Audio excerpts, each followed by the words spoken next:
Hi hello welcome to untold chemistry. ये हमारा रासायनिक अंकगणित का सेकंड लेक्चर है। हम फर्स्ट लेक्चर में लॉ ऑफ केमिकल कॉम्बिनेशन को देखे थे। हम सेकंड लेक्चर में डाल्टन एटॉमिक सिद्धांत को पढ़ेंगे, एवोगाड्रो लॉ को पढ़ेंगे, एटॉमिक मास को देखेंगे, एवरेज एटॉमिक मास को भी देखेंगे, मॉलिक्यूलर मास को भी देखेंगे और फार्मूलर मास को भी देखेंगे। आप लोगों ने अगर फर्स्ट लेक्चर ना देखा हो तो वीडियो के डिस्क्रिप्शन में जाके उस लेक्चर को भी अवश्य देखें, जिससे कि आपकी सारी कॉन्सेप्ट क्रम बाई क्रम क्लियर होते चलें और आपको क्वेश्चंस करते समय कोई भी प्रॉब्लम ना हो। हम वीडियो में टाइम वेस्ट ना करते हुए वीडियो की स्टार्टिंग करते हैं। जैसे कि आपको दिख ही रहा होगा कि सर्वप्रथम हम किसको पढ़ेंगे, एवोगाड्रो लॉ को पढ़ेंगे। सबसे पहले हम किसको पढ़ेंगे, एवोगाड्रो लॉ में क्या दे रखा है। एवोगाड्रो लॉ में दे रखा है भाई, जो एवोगाड्रो भाई साहब थे उन्होंने बताया था कि अगर टेम्परेचर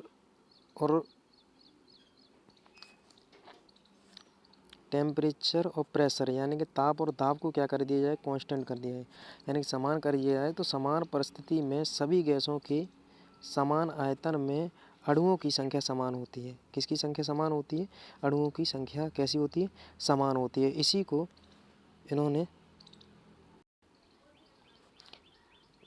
उन्होंने इस रिलेशन के द्वारा समझाया, यानी कि B is directly proportional N, यानी कि B यहाँ पर क्या है, एक वॉल्यूम है, यानी कि आयतन है किसी भी गैस का जो कांस्टेंट प्रेशर एवं एक निश्चित ताप और दाब पर है, और उसमें N क्या है, मोलों की, नंबर ऑफ मोल्स या अणुओं की संख्या है। आई होप समझ में आ गया होगा आप लोगों को एवोगाड्रो लॉ। अब हम एवोगाड्रो लॉ को सरल और आसान भाषा में एक उदाहरण के द्वारा आसानी से समझेंगे। ये है आपका एक एग्जाम्पल। इस एग्जाम्पल में बताया गया है कि कोई H2 गैस है जो क्या कर रही है, क्लोरीन से क्रिया कर रही है और 2HCl बना रही है।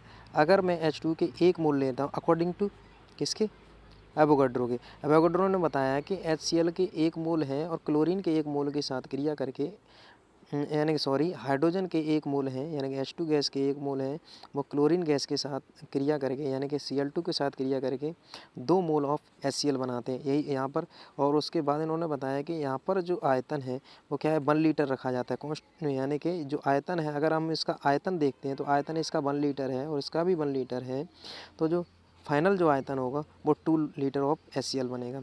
आई होप समझ में आ गया होगा अब आप लोगों को लॉ ऑफ एवोगाड्रो। दूसरी चीज़ जो एवोगाड्रो ने बहुत अच्छे तरीके से समझाई थी वो थी हमारी कि उसके एसटीपीपी पर क्या रोल रहता है इसका, एसटीपीपी पर क्या कंडीशंस रहती है। एसटीपीपी पर उन्होंने बताया था कि एसटीपी पर गैस का आणविक द्रव्यमान अथवा इसका एक मोल द्रव्यमान द्वारा घेरा गया जो आयतन होता है कि 22 कितना होता है, 4 लीटर होता है। जैसे कि एग्जाम्पल के तौर पे मैं ले लेता हूँ यहाँ पे, जैसे कि वो बोलता है कि H2O, यानी कि H2O द्वारा घेरा गया आयतन क्या होगा, यानी कि H2O द्वारा घेरा गया जो आयतन है वो क्या होगा, तो इसका जो एटॉमिक वेट होगा उसका, या फिर इसका एटॉमिक वेट देते तो उसके द्वारा जो घेरा गया आयतन होगा, या फिर आपका कोई भी एल्कोहल कंपाउंड है जैसे C2H5OH यानी कि इथाइल एल्कोहल है, इसके द्वारा जो घेरा गया आयतन होगा तो वो हमेशा 22.4 रहता है। कितना भी बड़ा कंपाउंड क्यों ना हो, लेकिन जो घेरा गया जो आयतन होता है एसटीपीपी पर वो 22.4 लीटर रहता है। कितना रहता है, 22.4 लीटर। तो और या फिर एक मोल द्वारा अगर मैं इसके मोल निकालता हूँ, जैसे कि उसने बोल दिया, जैसे कि वो ये कहता है कि भाई के H2O, कोई हमारा H2O है, उसके एक मोल द्वारा घेरा गया आयतन कितना होगा, कितने, एक मोल द्वारा जो घेरा गया जो आयतन होगा वो कितना होगा, 22.4 होगा। कितना होगा, 22.4 लीटर होगा। इसी प्रकार से आपको कोई भी अदरवाइज कंपाउंड देता है जैसे H2 द्वारा घेरा गया जो आयतन होगा वो भी क्या होगा, सेम रहेगा। इसके अलावा आपका इथाइल एल्कोहल हो गया, अदरवाइज कोई भी गैस है, यानी कि कोई भी गैस है उसके द्वारा जो घेरा गया आयतन होता है वो क्या रहता है आपका, 22.4 लीटर ही रहता है एट एसटीपी पर। ये ध्यान रखना है एसटीपीपी पर। अगर एसटीपी नहीं है उस कंडीशन में क्या रहेगा आपका चेंज हो जाएगा, यानी कि और उसके साथ साथ यानी कि समान ताप और दाब, STPV मतलब समान ताप और दाब पर, स्टैंडर्ड टेम्परेचर एंड प्रेशर पर। स्टैंडर्ड टेम्परेचर एंड प्रेशर पर जो ध्यान देने वाली बात है वो कितना रहता है, किसी भी गैस का या फिर किसी भी गैस की एक अणु द्वारा या फिर उसके मोल द्वारा, एक मोल द्वारा घेरा गया जो आयतन होता है वो हमेशा 22 कितना रहता है, 4 रहता है। आई होप समझ में आ गया होगा आप लोगों को एवोगाड्रो लॉ। अब यहाँ पर एवोगाड्रो लॉ समाप्त होता है। हम नीचे अब दूसरा जो कॉन्सेप्ट है, जैसे कि थंबनेल में दिखाई दे रहा था कि डाल्टन्स लॉ को हम पढ़ेंगे। डाल्टन्स जो लॉ था वो दिया किनने था, डाल्टन्स नाम के एक साइंटिस्ट थे। कौन थे? डाल्टन्स नाम के साइंटिस्ट थे जिन्होंने लॉ ऑफ कॉम्बिनेशन को अच्छे से पढ़ा, लॉ ऑफ केमिकल कॉम्बिनेशन को अच्छे से पढ़ा, और उन्हीं से क्या किया, एक सिद्धांत डेवलप किया जिसे डाल्टन्स का प्रमाण सिद्धांत के नाम से इन्होंने क्या किया, प्रतिपादित किया। अब इसको देखेंगे, इसके सारे पॉइंटों को देखेंगे और परखेंगे। अब बात उठती है कि भाई डाल्टन्स लॉ है क्या। तो डाल्टन्स लॉ है क्या, इसको एक एक करके देखेंगे। भाई डाल्टन्स लॉ है क्या, इन्होंने कुछ पॉइंट दिए थे, उन्हीं को क्या कहते हैं, हम डाल्टन्स लॉ कहते हैं। ठीक है, क्या बोलते हैं, डाल्टन्स लॉ बोलते हैं। इनका जो पहला पॉइंट था, सब लोग जानते हैं बेसिकली, नॉर्मली अपने लोग 8th क्लास से पढ़ते चले आते हैं डाल्टन्स लॉ के बारे में। इन्होंने कहा था कि पहला पॉइंट इनका ये था कि जो प्रत्येक तत्व है वो सूक्ष्म कणों से मिलकर बना है, यानी कि जो तत्व होते हैं वो पीरियोडिक टेबल आप लोगों ने देखी होगी, उसमें बहुत सारे एलिमेंट दिए हैं। तो जो प्रत्येक तत्व है वो सूक्ष्म कणों से मिलकर बना है, जिन्हें क्या कहते हैं, हम परमाणु कहते हैं। और ये सूक्ष्म कण होते हैं, यानी कि जो परमाणु होते हैं वो किसी भी रासायनिक अभिक्रिया में क्या कर लेते हैं, भाग लेते हैं। दूसरा पॉइंट उन्होंने कहा था, जैसे कि आपने कोई भी रिएक्शन की, यानी कि जैसे कि H2, तो यहाँ पर ये क्या है, यौगिक क्या है, मॉलिक्यूल है, लेकिन बना किससे होगा, एटम से मिलकर बना होगा, यानी कि हमेशा रिएक्शन जो होती है वो एटॉमिक फॉर्म में होती है। ठीक है, तो ये बात ध्यान रखनी है। जो दूसरा पॉइंट था, और जो H है वो ये क्या है, एक एलिमेंट है, और ये एलिमेंट H एलिमेंट है वो क्या है, एक परमाणु से मिलकर बना है। वैसे ही नाइट्रोजन भी क्या है, एक परमाणु से मिलकर बना है। वैसे ही क्या है आपका ऑक्सीजन, अदर जितने भी पीरियोडिक टेबल में एलिमेंट है वो क्या है, सभी क्या है, एक परमाणु से मिलकर बने हुए हैं। तो पहला पॉइंट आई होप समझ में आ गया होगा आप लोगों को। अब भाई दूसरा पॉइंट देखते हैं। ये कहते हैं भाई एक ही तत्व के सभी परमाणु समान होते हैं, यानी कि कैसे होते हैं, समान होते हैं। एक ही तत्व के, किसके, एक तत्व के समान होते हैं, अर्थात किसी एक तत्व के विशिष्ट तत्व के सभी परमाणु समान होते हैं, जबकि दूसरे तत्वों के परमाणु कैसे होते हैं, भिन्न होते हैं। जैसे कि अब एग्जाम्पल के तौर पर देख सकते हैं, जैसे नाइट्रोजन का परमाणु अलग होगा, हाइड्रोजन का परमाणु अलग होगा, वैसे क्लोरीन का परमाणु अलग होता है। ठीक है, अलग तरीके का होता है। तो वही कंडीशंस दे रखी है, लेकिन कितनी सही है ये इनकी बात जो डाल्टन्स की है, वो आधुनिक परमाणु सिद्धांत में देखेंगे हम नीचे, जब हम इस सिद्धांत को पढ़ने के बाद। अब थर्ड पॉइंट को देखते हैं हम लोग। थर्ड पॉइंट क्या कह रहा है हमारा, थर्ड पॉइंट कहता है कि हमारा भिन्न तत्वों के परमाणुओं के गुण एवं द्रव्यमान भिन्न भिन्न होते हैं। इनका कहने का मतलब है कि हाइड्रोजन की जो प्रॉपर्टी है वो अलग है, नाइट्रोजन की जो प्रॉपर्टी है वो अलग है, और हाइड्रोजन की प्रॉपर्टी अलग है। और इनके द्रव्यमान भी कैसे हैं, यानी कि इनका जो एटम वेट है वो भी कैसा होता है, भिन्न होता है। अब भाई होता तो है, लेकिन कितना भिन्न होता है, कहाँ कहाँ भिन्न नहीं होता, क्योंकि हर केमिस्ट्री को ही अपवादों का स्वरूप कहा जाता है। तो ये भी देखना, आगे हम देखेंगे। नेक्स्ट पॉइंट कहता है कि हमारा परमाणु अविनाशी होता है, यानी कि परमाणु का हम नाश नहीं कर सकते। अविनाशी का मतलब परमाणु को हम तोड़ नहीं सकते। परमाणु को रासायनिक अभिक्रियाओं में ना तो बनाया जा सकता है, इनका कहने का मतलब है कि परमाणु को रासायनिक अभिक्रियाओं में ना तो बनाया जा सकता है और ना ही नष्ट किया जा सकता है। भाई चलो, अगर अगला हमारा जो पॉइंट है, अगला जो पॉइंट है ये क्या कह रहे हैं, यानी पॉइंट नंबर 5 के तत्वों के परमाणु अणु बनाने में भाग लेते हैं। बिल्कुल सही बात है कि कोई भी तत्व का जो परमाणु है वो क्या बनाता है, अणु बनाते हैं।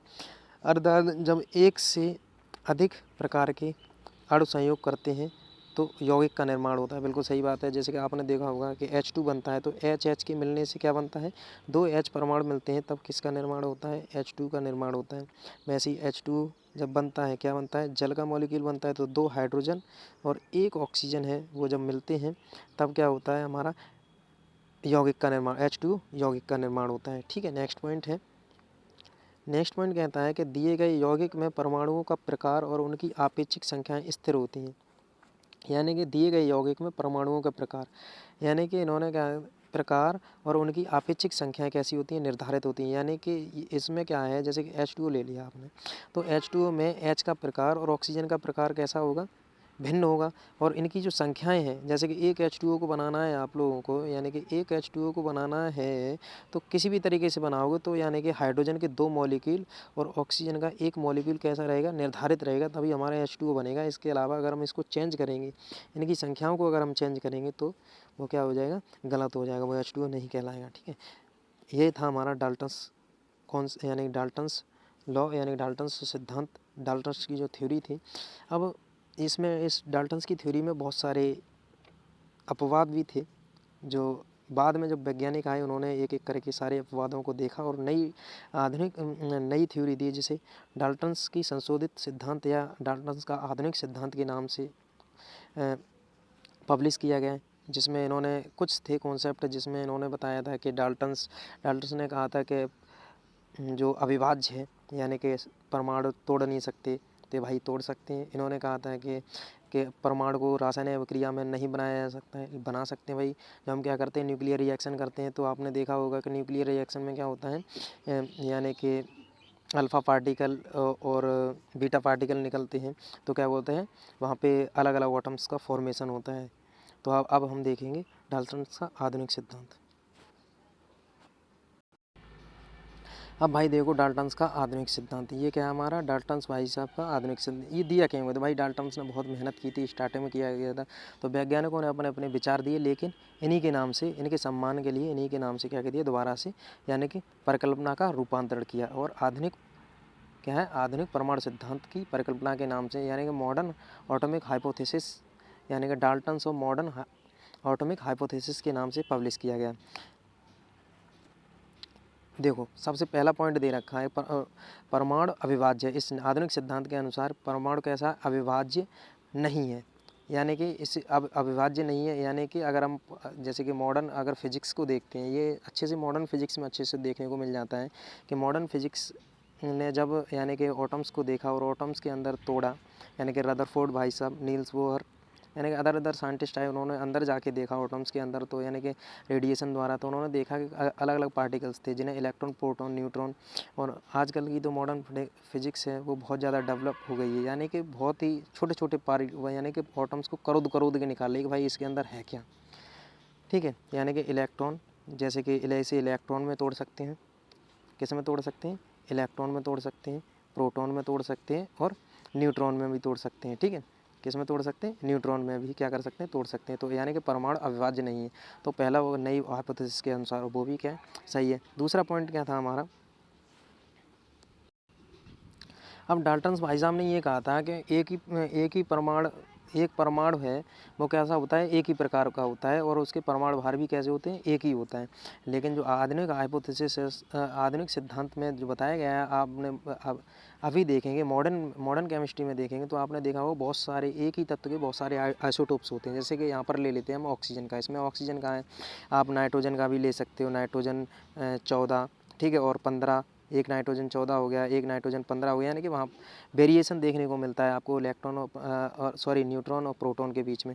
और जहाँ पर न्यूट्रॉन और प्रोटॉन के बीच में जहाँ वेरिएशन होता है वहीं पे हम उसे आइसोटोप नाम देते हैं। तो आपने नाइट्रोजन के N14 और N15 देखने को देखे होंगे, आपको हाइड्रोजन के भी देखे होंगे, 3 होते हैं, H1 और H2, 1H1, 1H2, 1H3 आपने देखे होंगे।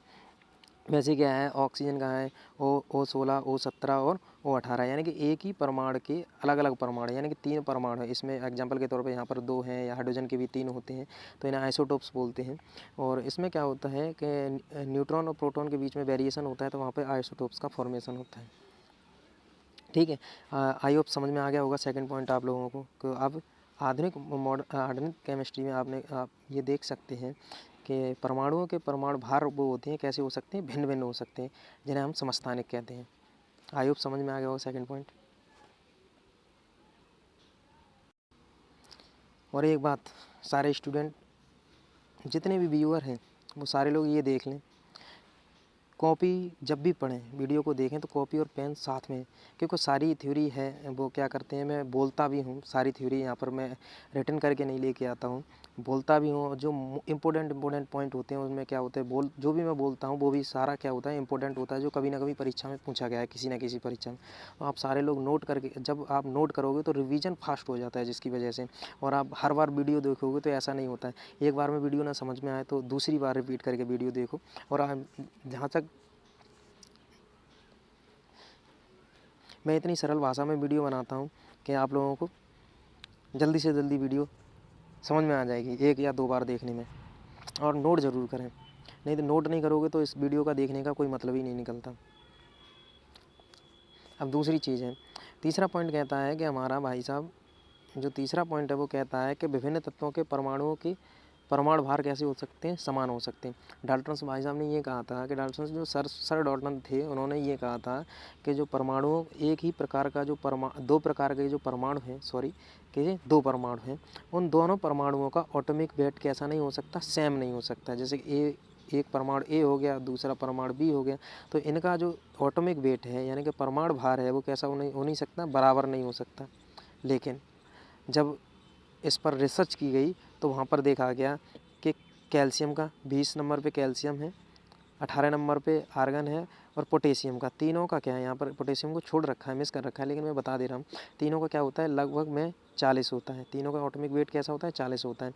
तो ये यानी कि एक ही परमाणु के, अब मॉडर्न केमिस्ट्री के अंदर हम ये देख सकते हैं, यानी कि इस सिद्धांत के अंदर हम ये देख सकते हैं कि डाल्टन का सिद्धांत यहाँ पर गलत था कि, और अब ये क्या है, सही पॉइंट है। तो आई होप समझ में आ गया होगा ये वाला पॉइंट कि 2 या 2 से अधिक तत्वों के परमाणु भार समान हो सकते हैं इस सिद्धांत के अनुसार।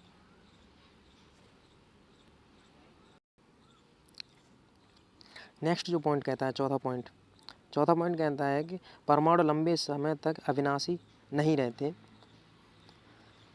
कई रासायनिक अभिक्रियाओं में नाभिक का एक निश्चित द्रव्यमान अल्फा, बीटा और गामा किरणों में के रूप में परिवर्तित हो जाता है। यानी कि यहाँ पर जो इस पॉइंट का जो कहने का मतलब है, घुमाया गया है पॉइंट को, यानी कि जो परमाणु है वो क्या करता है, इस कहने का पॉइंट का कहने का मतलब है कि परमाणु है वो अल्फ़ा बीटा गामा में, यानी कि रेडिएशन निकलती है अल्फ़ा बीटा गामा, तब क्या करता है, एक परमाणु है वो दूसरे परमाणु का क्या कर देता है, निर्माण कर देता है, फॉर्मेशन कर देता है। यही है आपका, जब हम न्यूक्लियर केमिस्ट्री जब मैं पढ़ाऊँगा तो आपको बहुत अच्छे से बताऊँगा कि हाँ कैसे आपका अल्फ़ा डिके होता है, बीटा डिके और गामा डिके कैसे होता है, वहाँ पर क्या चेंजेस आते हैं, 2 या 1 का चेंजेस बढ़ता है, घटता है, 4, तो ये आप लोगों को उस समय में बहुत अच्छे से बताऊँगा। फिफ्थ पॉइंट है जो आपका है कि उन्होंने कहा था कि जो रेशियो होता है वो क्या होता है, एक समान अनुपात होता है, एक पूर्णांक समान अनुपात होता है डाल्टन के अकॉर्डिंग। लेकिन आधुनिक सिद्धांत में देखा गया कि आपका जो सुक्रोज है जिसमें क्या होते हैं, 12 कार्बन होते हैं, और हाइड्रोजन के 22 होते हैं, और ऑक्सीजन के 11 होते हैं। लेकिन जो क्या करता है, एक कैसा है, पूर्णांक अनुपात नहीं होता। तो यही बताया गया है कि फिफ्थ पॉइंट में कि किसी भी यौगिक का जो है अनुपात है, जो यौगिक के अणुओं के बीच में अनुपात है, वो क्या होता है, पूर्णांक अनुपात नहीं होता है। वो कैसा भी हो सकता है, आप उसे ये नहीं कह सकते कि वो एक पूर्णांक अनुपात के रूप में ही होगा। ये था हमारा डाल्टन्स कॉन्सेप्ट। आई होप समझ में आ गया होगा आप लोगों को। न्यू मॉडर्न डाल्टन्स थ्योरी थी ये हमारी। आई होप आप लोगों को समझ में आ गया होगा।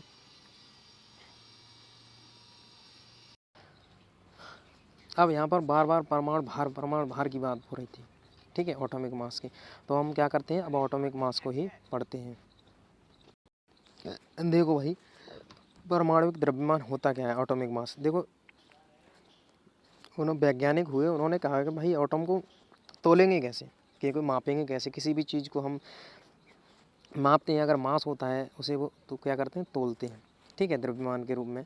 तो उसे तोलेंगे कैसे, तो एक पैमाना बनाया गया, यानी एक आइसोटोप्स, यानी कि एक तत्व को निर्धारित कर दिया गया है कि किसके रेस्पेक्ट में हम क्या करेंगे, उसे मापेंगे। तो कार्बन 12 को क्या, एक कार्बन 12 है, कार्बन का समस्थानिक है कैसा है, कार्बन का समस्थानिक आइसोटोप्स है, जो क्या है, जिसके रेस्पेक्ट में परमाणु द्रव्यमान को तोला। इन्होंने कहा यानी कि परमाणु द्रव्यमान को नापते समय वैज्ञानिकों ने जो थ्योरी दी, उन्होंने बताया कि तत्व यानी कि जो तत्व होता है उसका जो द्रव्यमान होता है, यानी क्या होता है, जो परमाणविक द्रव्यमान होता है, उस तत्व का जो परमाणविक द्रव्यमान होता है, उस तत्व के एक परमाणु के औसत द्रव्यमान के और 1/12 कितने 1/12 में भाग के, यानी कार्बन 12 के 1/12 में भाग के कैसा होता है, बराबर होता है। ठीक है, तो आई होप समझ में आ गया होगा। दोबारा से मैं समझा देना हूँ कि यह तत्व के परमाणु का आपेक्षिक औसत द्रव्यमान है, जो कार्बन 12 समस्थानिक के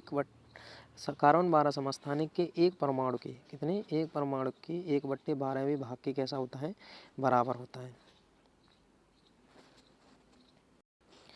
आई होप आप लोगों को परमाणविक द्रव्यमान समझ में आ गया होगा, लेकिन इसका ज़्यादा यूज नहीं होता है। बेसिकली आपको ध्यान रखना है कि कहीं कहीं ऐसे पूछ लेता है क्वेश्चन, बेसिकली जो मोल कॉन्सेप्ट के द्वारा जो एटॉमिक मास निकालने को बोलता है वो, और आसानी से निकल भी आता है। अगर आप ऐसे पूछते हैं, अगर ऐसे भी पूछता है तो आप लोग क्या करेंगे, इसे ध्यान रखेंगे और आप इसे याद कर लेंगे। फार्मूला जो आपका है वो क्या है हमारा, ये वाला जो फार्मूला है, सॉरी एक मिनट, ये जो वाला जो फार्मूला है वो ध्यान रखना है। फार्मूला क्या देना है कि परमाणविक द्रव्यमान बराबर क्या होता है, एक परमाणु का औसत द्रव्यमान बट्टे 1/12 गुणा कार्बन 12 के एक परमाणु का द्रव्यमान। ठीक है, इसको याद रखना है। अब हम नेक्स्ट पॉइंट देखेंगे। जो नेक्स्ट पॉइंट है, आप क्या करेंगे, कुछ क्वेश्चंस को करेंगे। इसमें ये दे रखा है कि आधुनिक जो सिद्धांत है, आधुनिक परमाणु भार पैमाना किस पर आधारित है। भाई आधुनिक परमाणु भार पैमाना किस पर आधारित है, जो अभी मैंने बताया क्या, कार्बन 12 पर। किस पर, कार्बन 12 पर। तो इसका ये ऑप्शन कैसा होगा, राइट होगा। दूसरा है जो पॉइंट है, जो दूसरा जो हमारा क्वेश्चन है वो क्या कह रहा है कि एक AMU बराबर होता है, क्या होता है, एक AMU बराबर होता है। तो भाई एक AMU बराबर क्या, यानी कि AMU क्या होती है, एटॉमिक मास को नापने की यूनिट होती है, atomic mass unified unit, atomic mass unit. तो ये क्या करती है, ये क्या है, एटॉमिक मास यूनिट होती है। तो भाई एक एटॉमिक मास यूनिट किसके बराबर होगी, इसके बराबर। C12 का 1/12 में भाग होता है, वो क्या होता है, एक AMU बराबर। तो आई होप यानी कि फर्स्ट पॉइंट इज राइट होगा। आई होप समझ में आ गया होगा आप लोगों को, एक AMU बराबर। अब हम देखते हैं औसत परमाणविक द्रव्यमान को। औसत परमाणविक द्रव्यमान यहाँ से क्वेश्चंस बना देता है और बहुत अच्छा क्वेश्चन बनाता है। जो कंडीशन रहती है बहुत अच्छा क्वेश्चन बनाता है औसत परमाणविक द्रव्यमान को। इसके लिए आपको ये फार्मूला ध्यान रखना है, कौन सा, ये वाला जो फार्मूला है। और बेसिकली बन भी जाता है, फार्मूले में कोई दिक्कत नहीं होती। आप लोग जानते होगे, जिसका रेशियो निकालना होता है उसके मल्टीप्लिकेशन में रखते हैं। यानी कि ये दे क्या रखा है, देखो, यदि एक तत्व जिनके दो समस्थानिक जो कि अस्तित्व में है, उनके द्रव्यमान क्रम से A और B है, यानी कि जो यहाँ पर A और B दिए गए हैं, A और B हैं, A और B हैं, वो क्या है, मास है। वो क्या है, मास है किसी भी मॉलिक्यूल का, यौगिक का।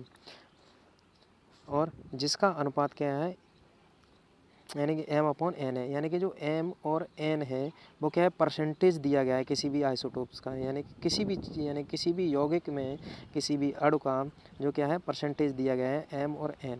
समझ में आ गया। तो आई होप समझ में आ गया होगा आप लोगों को इतनी सारी चीज़। तो जो इसका फॉर्मूला बनता है वो क्या बनता है, औसत परमाणविक द्रव्यमान बराबर M/A + N/B/M+N। इस फार्मूले का इस्तेमाल करेंगे और हम क्या करेंगे, क्वेश्चंस को सॉल्व करेंगे। अब हम एक क्वेश्चंस की तरफ चलते हैं, जिसकी वजह से आपको औसत परमाणविक द्रव्यमान निकालना आ जाए। ये हमारा खूबसूरत सा क्वेश्चंस क्या कह रहा है, हमारा जो क्वेश्चंस है वो ये कह रहा है, भाई साहब एक बोरोन है, बोरोन भाई साहब है, दो स्थायी समस्थानिक जिनके क्या है, स्थायी समस्थानिक है। कौन कौन से, एक तो B10 है, और जो कितना परसेंट है, B10 है वो कितना परसेंट है, 19% है। और दूसरा है हमारा B11 है, वो कितना है, 21% है। कितना परसेंट है, 21%, तब पूछ रहा है कि आवर्त सारणी में बोरॉन का परमाणु द्रव्यमान क्या होगा। यानी कि परमाणु द्रव्यमान आवर्त सारणी में उसका क्या होगा भाई, निकाल लो भाई। ऑटोमिक औसत ऑटोमिक वेट होगा भाई, क्या उसका इसका परमाणु द्रव्यमान होगा। चलो निकालो।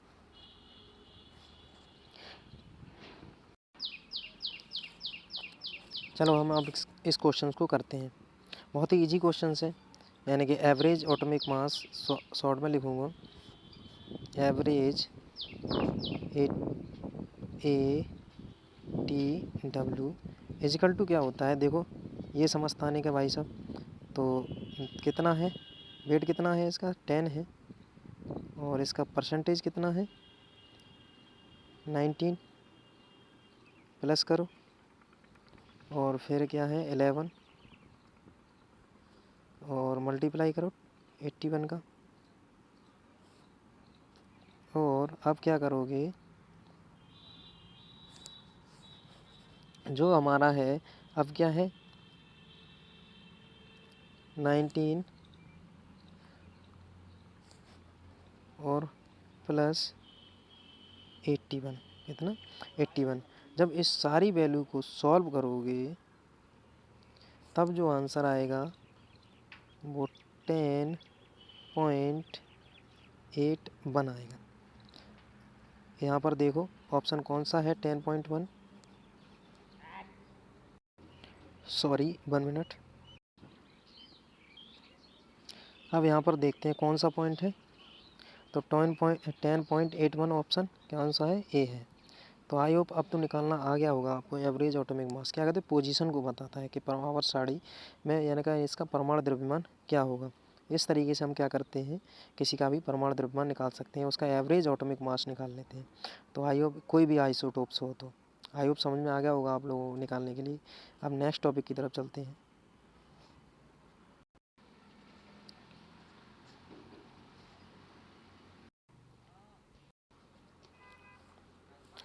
अब हम देखते हैं नेक्स्ट पॉइंट है जो हमारा 5th पॉइंट था, वो क्या है, आणविक द्रव्यमान, जो आपके थंबनेल की। तो आणविक द्रव्यमान होता क्या है भाई साहब, क्या आणविक द्रव्यमान कुछ नहीं होता है। मैं इसे क्या करूँगा, डिफाइन करना बहुत ही आसान होता है। जैसे मैं क्वेश्चन को करवाऊँगा उसी समय क्या करेंगे अपने लोग समझ लेंगे कि आणविक द्रव्यमान होता क्या है। इसका जो मॉडिफिकेशन है, जब मैं मोल कॉन्सेप्ट पढ़ाऊँगा, इसकी जो नेक्स्ट वीडियो आएगी उसमें पढ़ाऊँगा, तो उस वीडियो को देखना ना भूलें, क्योंकि वहाँ पे क्या करेंगे हम दूसरे तरीके से भी मॉलिक्यूलर मास निकालेंगे। लेकिन जो कॉमनली यूज होता है, जो जनरल यूज होता है, वो क्या होता है जो मैं अभी बता दूंगा आपको, मॉलिक्यूलर मास निकालना। तो जो मॉलिक्यूलर मास है वो क्या करते हैं, हम एक क्वेश्चंस के द्वारा यानी कि कुछ फॉर्मूले हैं उसके द्वारा हम क्या करेंगे, निकालेंगे, और आपको समझ में भी आ जाएगा। अब आपको क्या करना है, ये क्या है, सल्फ्यूरिक अम्ल का फॉर्मूला है। अब ये आपको क्या करना है, इसको निकालना है। किसका है, सल्फ्यूरिक अम्ल का जो फॉर्मूला है वो उसे क्या करना है, आपको क्या करना है, निकालना है। तो आप लोग क्या करोगे, चलो फाइंड आउट करते हैं। ये है हमारा सल्फ्यूरिक अम्ल, इसका मॉलिक्यूलर मास निकालना है। क्या निकालना है, मॉलिक्यूलर यानी कि आणविक द्रव्यमान निकालना है। तो आणविक द्रव्यमान क्या होता है, यानी कि सम ऑफ जो एलिमेंट का ऑटोमिक वेट का जो सम होता है वही क्या कहलाता है, हमारा आणविक द्रव्यमान कहलाता है। तो चलो किसका निकालेंगे, इसका निकालेंगे एम मॉलिक्यूलर मास, शॉर्ट में एम।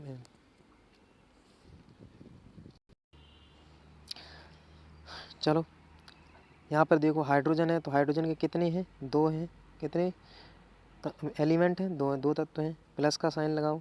उसके बाद सल्फ़र है तो सल्फ़र, फिर प्लस सिंगल है सल्फ़र तो एस, फिर लगाओ। ऑक्सीजन कितना है, 1 है भाई, सॉरी ऑक्सीजन के कितने 4 हैं, तो ओ लिखो और मल्टीप्लाई कर दो 4 का।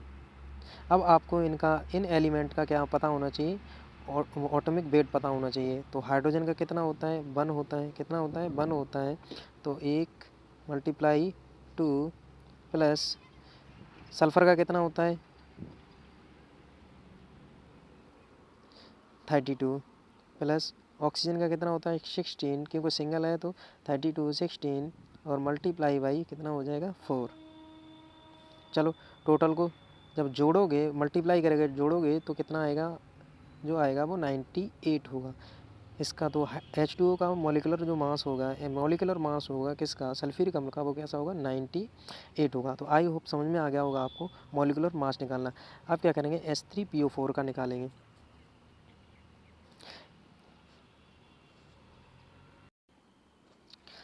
अब क्या करेंगे हम H3PO4 का, हम H2SO4 का निकाल लिए थे, 98 आया था हमारा। कैसे आया था मैंने ये बता दिया है आपको। अब इसका कितना आएगा इसका भी फाइंड आउट करेंगे। चलो भाई, कैसे फाइंड आउट करोगे, है क्या आपका H3PO4। H3PO4 का चलो निकालते हैं। H3PO4 कितना आएगा वो भी देख लेंगे। H के m मॉलिक्यूलर मास किसका, H3PO4 का। अब इसका निकालना है तो क्या हाइड्रोजन है भाई साहब, कितने हाइड्रोजन के, 3 है। प्लस करो, फास्फोरस है, कितना है भाई, 1 है तो 1। ऑक्सीजन कितना है, 4 है। ठीक है, हाइड्रोजन का कितना होता है, 1 होता है, 3 प्लस फास्फोरस का कितना होता है।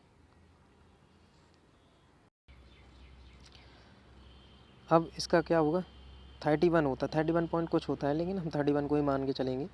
और 31 इसका कितना होगा, 16। जब आप इसको क्या करोगे, मल्टीप्लाई करके क्या करोगे, ऐड करोगे, तो जो वैल्यू आएगी वो कितनी आएगी, 98 आएगी। कितनी आएगी, 98। आई होप आप लोगों को समझ में आ गया होगा। अब तो निकालना, आप कभी भी मॉलिक्यूलर मास निकाल सकते हो किसी भी का, किसी भी मॉलिक्यूल का, आणविक द्रव्यमान निकाल सकते हो किसी भी मॉलिक्यूल का। अब नेक्स्ट क्वेश्चन की तरफ चलते हैं। देखो भाई, नेक्स्ट टॉपिक, नेक्स्ट क्वेश्चन है आपका वाटर। वाटर का निकालना है। वाटर का निकालना है तो मॉलिक्यूलर मास ऑफ वाटर क्या आएगा, हाइड्रोजन के कितने हैं, 2 हैं, तो H मल्टीप्लाई 2 प्लस का साइन लगाएंगे। उसके बाद ऑक्सीजन का कितना है, सिंगल है। जब हाइड्रोजन का कितना होता है, 1 होता है, तो 1 मल्टीप्लाई क्या रहेगा, 2 प्लस 16। जब टोटल को ऐड करोगे तो कितना आएगा, 18 आएगा। मल्टीप्लाई करके जब ऐड करोगे तो कितना आएगा, 18 आएगा, क्योंकि 16 टू 18।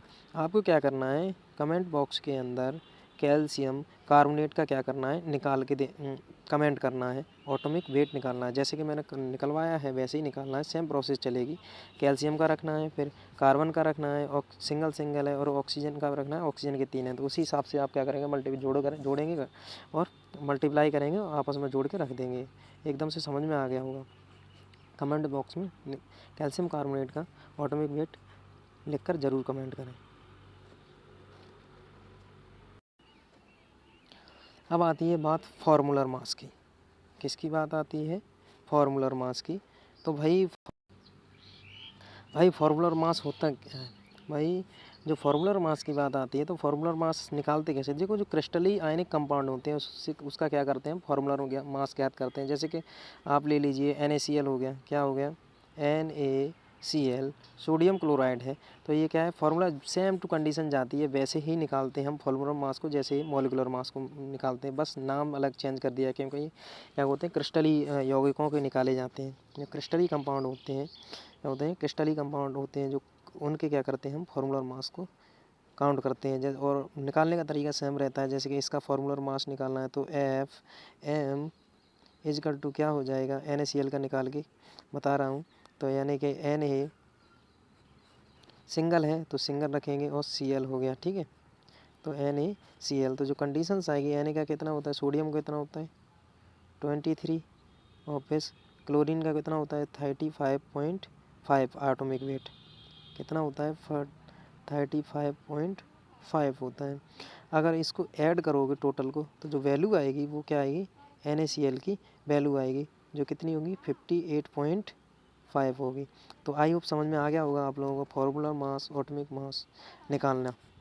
ठीक है। जो नेक्स्ट वीडियो होने वाली है, इस वजह से मैंने आपको यहाँ पर जीरो से समझाया है। इसकी जो एडवांस वीडियो होगी, जो मॉलिक्यूलर मोल कॉन्सेप्ट वाली होगी, तो इस वीडियो को देखने के बाद ही उस वीडियो को देखें, और इससे पहले वाली जो प्रीवियस वीडियो लेक्चर नंबर 1 उसको भी देखें। आई होप आप लोगों को ये वीडियो पसंद आई होगी। हमारी जो अगली वीडियो होने वाली है वो क्या होगी, मोल कॉन्सेप्ट पर आधारित होगी, जो बहुत ही इम्पोर्टेंट होगी। उस मोल कॉन्सेप्ट से रिलेटेड आपको हमेशा कोई ना कोई क्वेश्चंस, हमेशा एक कोई ना कोई क्वेश्चंस बना के रखता है। हमेशा मोस्टली एग्जाम में ज़्यादातर क्वेश्चंस देखने को मिलते हैं मोल कॉन्सेप्ट की। मैं आपको मोल कॉन्सेप्ट को इतने सरल तरीके से समझाऊंगा, यानी कि आपको कोई भी दिक्कत होने वाली नहीं है। पहले मैं आपको उसको थ्योरेटिकल पोर्शन का समझाऊंगा, और पूरी और उससे एक एक कॉन्सेप्ट से रिलेटेड कम से कम 3 से 4 क्वेश्चंस कराऊंगा। तो आने वाला वीडियो बहुत ही इंटरेस्टिंग और मज़ेदार होने वाला है। Thank you for watching this video. Okay, bye bye, take care. और अपना भी ख्याल रखें, और इस कोरोना के दौर में अपने परिवार वालों का भी। Thank you.